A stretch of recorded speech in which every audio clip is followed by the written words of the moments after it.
Friends, எல்லாரும் எப்படி இருக்கிறீங்க? இன்னைக்கு நம்ம பார்க்க போற ரெசிபி என்னன்னு பார்த்தீங்கன்னா, கிருஷ்ண ஜெயந்திக்கு ஒரு சூப்பரான பிரசாதம் தாங்க பார்க்க போறோம். அதுவும் 2 வகையான பிரசாதம் பார்க்க போறோம். என்னன்னு பார்த்தீங்கன்னா, அவல் லட்டு அப்புறம் உப்பு சீடை எப்படி பண்ண போறோங்கிறத பார்க்க போறோம். இந்த உப்பு சீடையெல்லாம் வெடிக்காம எவ்வளோ டேஸ்டியா பண்ணலாங்கிறத உங்களுக்கு ஈஸியா நான் சொல்லி கொடுத்துருக்குறேங்க. இந்த வீடியோவை ஸ்கிப் பண்ணாம பாருங்க.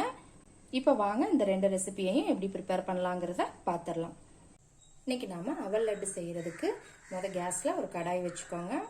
இதுல 1 டேபிள் ஸ்பூன் நெய் விட்டுக்கோங்க. நாம முந்திரி திராட்சையை வறுத்து எடுத்துக்கலாம். முந்திரியை போட்டுக்கோங்க. கேஸை மீடியம் ஃப்ளேம்ல வச்சு வறுத்துக்கோங்க.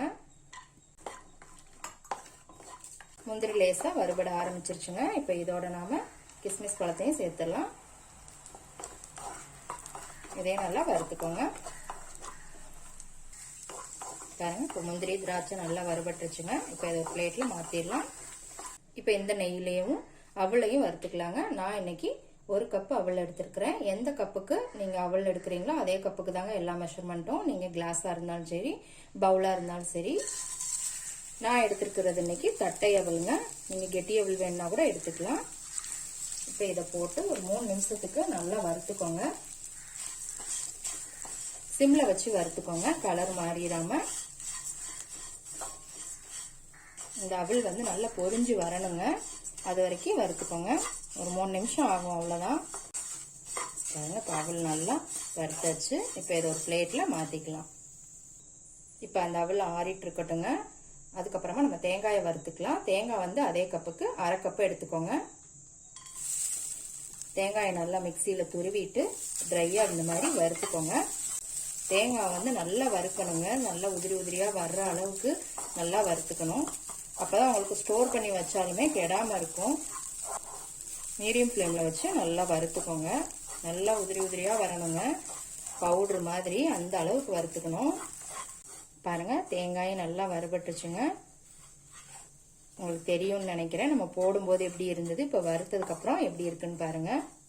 இந்த அளவுக்கு அந்த ஈரப்பசையே இல்லாம நல்லா வறுத்துக்கணுங்க. இப்போ இதை ஒரு பிளேட்ல மாத்திடலாம்.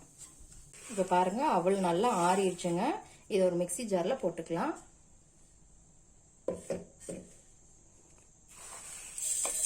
பாருங்க, இப்போ மிக்ஸி ஜார்ல போட்டாச்சு. இதோட ஒரு 5 ஏலக்காய் சேர்த்து இப்போ நைஸா இதை பவுடர் பண்ணி எடுத்துட்டு வந்துடலாம். இப்போ பாருங்க, நைஸா பவுடர் பண்ணியாச்சு. இதை ஒரு பாத்திரத்துல மாத்திக்கலாம். இப்போ இதோட நம்ம வறுத்த தேங்காயையும் இதுல போட்டுடலாம். இதோட நம்ம இனிப்புக்கு 1/2 கப் நாட்டு சக்கரை சேர்த்துருக்கோங்க. எந்த கப்புக்கு நீங்க அவல் எடுத்தீங்களோ அதே கப் அளவு தான். நீங்க நாட்டு சக்கரைக்கு பதிலாக இந்த இடத்துல வெல்லம் கூட நல்லா துருவி சேர்த்துக்கலாம். இப்போ இது எல்லாத்தையுமே நல்லா பிசைஞ்சு விட்டுக்கோங்க. பாருங்க, இப்போ நல்லா பிசைஞ்சு விட்டாச்சுங்க. இது இப்படி பிடிச்சிங்க அப்படின்னா லைட்டா உதிர்ற மாதிரி இருக்குங்க. அதனால நாம இப்போ கொஞ்சம் பால் சேர்த்துக்கலாம். இது காய்ச்சி ஆறுனதுக்கு அப்புறம் எடுத்து வச்சுக்கிட்ட பாலுங்க. கொஞ்சமா சேர்த்துக்கோங்க. அதோட நாம வறுத்து வச்ச இந்த முந்திரி திராட்சையும் இதுல சேர்த்துக்கலாம். இப்போ இது எல்லாத்தையும் நல்லா மிக்ஸ் பண்ணி விட்டுக்கோங்க. மிக்ஸ் பண்ணி விட்டுட்டு அப்படியே உருண்டை பிடிச்சிட வேண்டியதாங்க. பால் கொஞ்சமா ஊத்திக்கிட்டீங்கன்னா போதும். நீங்க இப்படியே கூட பிடிச்சி வச்சிடலாங்க. பால் ஊத்தாம பால் ஊத்தி பிடிச்சி வச்சீங்க அப்படின்னா அந்த லட்டு நல்லா டைட்டா நிற்கும். இல்லைன்னா கொஞ்சம் உதிரி உதிரியா இருக்கும், அவ்வளவுதான். பாருங்க, இப்போ நல்லா மிக்ஸ் பண்ணி விட்டாச்சுங்க. இப்போ உருண்டை பிடிச்சிடலாம். உருண்டை பிடிக்கும் போது இந்த முந்திரி திராட்சை எல்லா உருண்டைகள்லையுமே வர்ற மாதிரி எடுத்து வச்சு பிடிங்க. இந்த மாதிரி நல்லா டைட்டா பிடிச்சு வச்சுட்டீங்க அப்படின்னா சூப்பரான அவல் லட்டு ரெடி ஆயிடுச்சுங்க. கிருஷ்ண ஜெயந்திக்கு ஒரு சூப்பரான பிரசாதம் ரெடி ஆயிடுச்சுங்க. இதை ஒரு பிளேட்ல வச்சிடலாம்.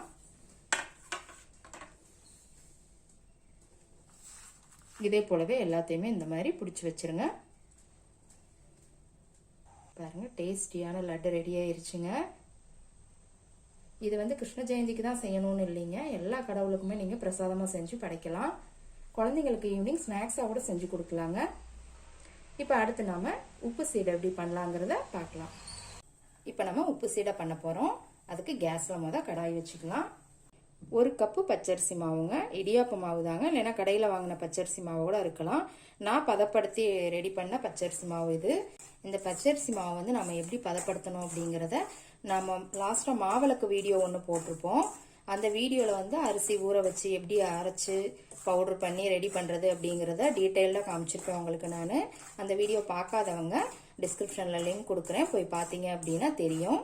இல்லைன்னா நீங்க கடையில் வாங்கினா பச்சரிசி மாவு, இடியாப்ப மாவு இது எது வேணாலும் இருக்கலாங்க. அதை வந்து இந்த மாதிரி கடாயில் போட்டு சிம்மில் வச்சு நல்லா வறுத்துக்கணும். பாருங்க, இப்போ நல்லா வறுபட்டுருச்சுங்க. கேஸ் ஆஃப் பண்ணிடுவோம். இது எப்படி இது நல்லா வறுபட்டுருச்சு அப்படின்னு உங்களுக்கு பார்க்கணுன்னா, மாவு இந்த மாதிரி நீங்கள் எடுத்து பார்த்தீங்கன்னா கோல மாவு மாதிரி விழுகணுங்க. பாருங்க, இந்த மாதிரி உதிரி உதிரியாக விழுகணும். இதுதான் பதம். இப்போ இதை ஒரு பிளேட்டில் மாற்றிடலாம். அடுத்து நம்ம வறுக்க போகிறது வந்து உளுந்த மாவுங்க. உளுந்தை வந்து ஏற்கனவே நான் லேஸ்ட்டாக வறுத்துட்டு மிக்சியில் பவுடர் பண்ணி எடுத்துருக்குறேங்க. பொன்னிறமாக வறுத்துட்டு அதுக்கப்புறமா மிக்சியில் பவுடர் பண்ணி எடுத்துக்கணுங்க. இப்போ இதை ஒரு 2 நிமிஷத்துக்கு மட்டும் வறுத்துக்கலாங்க. ஏற்கனவே நம்ம இதை வறுத்தாச்சு, அதனால் லேசாக வறுத்துக்கலாம் போதும். கேஸை மட்டும் சிம்மில் வச்சுக்கோங்க. இந்த உளுந்து மாவு எப்படி பொடி பண்ணணும் அப்படிங்கிறதெல்லாம் முறுக்கு பண்ணுற வீடியோவில் வந்து கண்டிப்பாக சொல்லியிருப்பேங்க. நீங்கள் பிளேலிஸ்ட்டை ஓப்பன் பண்ணி பார்த்தீங்கன்னா ஸ்நாக்ஸ்னு ஒரு ஆப்ஷன் இருக்கும். அதில் ஓப்பன் பண்ணி பார்த்தீங்க அப்படின்னா உங்களுக்கு அந்த முறுக்கு வீடியோஸ் எல்லாம் இருக்கும். அதில் வந்து நான் செஞ்சுருப்பேன். போதுங்க, இந்த அளவுக்கு வறுத்துக்கிட்டா போதும். இப்போ கேஸ் ஆஃப் பண்ணிடலாம்.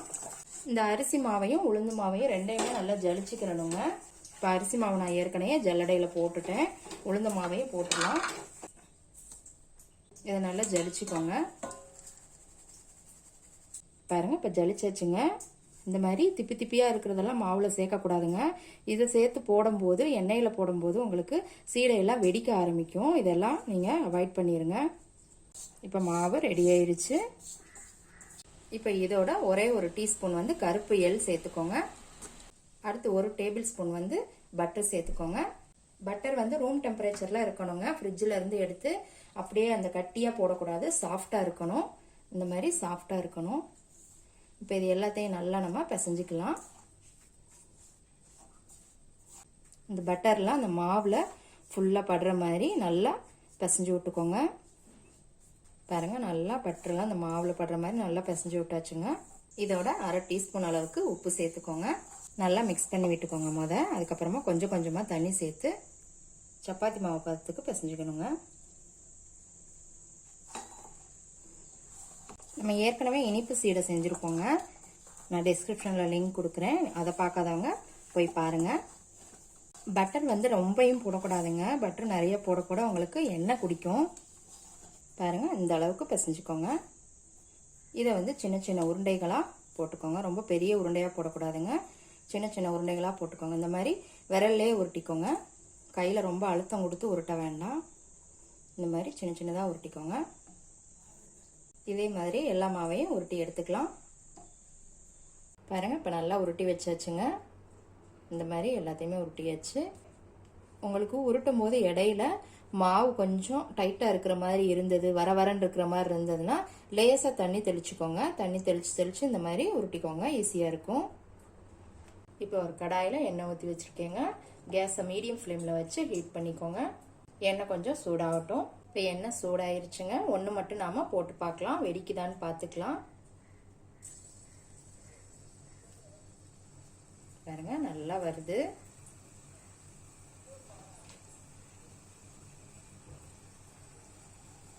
நீங்க இந்த மெத்தட்ல செஞ்சீங்க அப்படின்னா சீடை வெடிக்காம சூப்பரா வருங்க. அது நல்லா வெடிக்காம சூப்பரா வந்துட்டு இருக்குது. நம்ம கூட சேர்த்து போட்டுடலாம் எல்லா உருண்டைகளையுமே. நம்ம 1 கப் மாவு தாங்க போட்டிருக்கிறோம், அதனால எல்லாத்தையுமே ஒரே டயத்துலேயே போட்டு பொரிச்சு எடுத்துடலாம். உருண்டைகள்லாம் போடும்போது கேஸை சிம்மில் வச்சுக்கோங்க. பாருங்க, இப்போ எல்லா உருண்டைகளையுமே போட்டாச்சு. இப்போ கேஸை கொஞ்சம் மீடியம் ஃப்ளேமில் வச்சுக்கோங்க. ஒரு 10 செகண்ட் வந்து எதுவுமே பண்ண வேண்டாங்க. பரட்டி விட வேணாம், ஒன்றும் பண்ண வேண்டாம். ஒரு 10 செகண்ட் மட்டும் அப்படியே விட்டுருங்க. அதுக்கப்புறமா நம்ம பரட்டி போட்டுக்கலாம். இப்போ லேசாக பரட்டி விட்டுக்கலாங்க. நீங்கள் போட்ட உடனே பரட்டினீங்க அப்படின்னா அடியில எல்லாம் லேசாக ஒட்டிட்டு இருக்குங்க. உங்களுக்கு விரிய ஆரம்பிச்சிடும். நீங்கள் பரட்டும் போது ஒரு 10 செகண்ட் விட்டீங்க அப்படின்னா அதுவே எலும்பிடும். அந்த சூட்டில் ஒரு 2-3 டைம் இந்த மாதிரி மாற்றி மாற்றி பரட்டி விட்டே இருக்கணுங்க. கேஸை மட்டும் மீடியம் ஃப்ளேமில் வச்சுக்கோங்க. ஹையாக வச்சிங்க அப்படின்னா மேலே உங்களுக்கு கருகிரும், உள்ளே வேகாமல் போயிடும். இந்த மெஷர்மெண்ட்லையும் இந்த மெத்தட்லையும் நீங்கள் செஞ்சீங்க அப்படின்னா ஒரு டேஸ்டியான உப்பு சீடை உங்களுக்கு கண்டிப்பாக கிடைக்குங்க. ஒரு சீடையும் கூட வெடிக்காமல் அருமையாக வருது. நல்லா ஒரு 2-3 டைம் பரட்டி விட்டுக்கணுங்க. எப்படி வெந்துருச்சு அப்படின்னு நீங்க கண்டுபிடிக்கணும் அப்படின்னா உங்களுக்கு இந்த எண்ணெயோட சலசலப்பு சத்தம் எல்லாம் உங்களுக்கு அடங்கிரும், இந்த நுரையும் அடங்கிரும் உங்களுக்கு. பாருங்க இப்ப நுரையெல்லாம் அடங்க ஆரம்பிச்சிருச்சு. இந்த ஸ்டேஜில் நம்ம எடுத்துடலாம். இந்த மாதிரி நல்லா எண்ணெயை வடிச்சிட்டு எடுத்துக்கோங்க. இப்போ பிளேட்ல மாத்திடலாம். பாருங்க பிளேட்ல எல்லாம் எடுத்தாச்சுங்க. இது கொஞ்சம் ஆறணும், இப்படியே நம்ம சாப்பிட முடியாது. ஆறுனதுக்கு அப்புறம் நானே எப்படி இருக்குங்கிறத காமிக்கிறேன் உங்களுக்கு. பாருங்க உப்பு சீடை ரெடி ஆயிருச்சுங்க. இந்த 2 ரெசிபியுமே இன்னைக்கு சூப்பரா வந்திருக்குது. இந்த மெத்தட்ல நீங்களும் ட்ரை பண்ணி பாருங்க, கண்டிப்பா ஈஸியா செஞ்சிடலாம். இந்த கிருஷ்ண ஜெயந்திக்கு இந்த ரெசிபியை செஞ்சு பார்த்துட்டு கமெண்ட்ல உங்க ஃபீட்பேக் சொல்லுங்க. அன்போடு சமைத்து ஆனந்தமாய் உண்டு இன்பமாய் வாழுங்கள். வாழ்க வளமுடன்.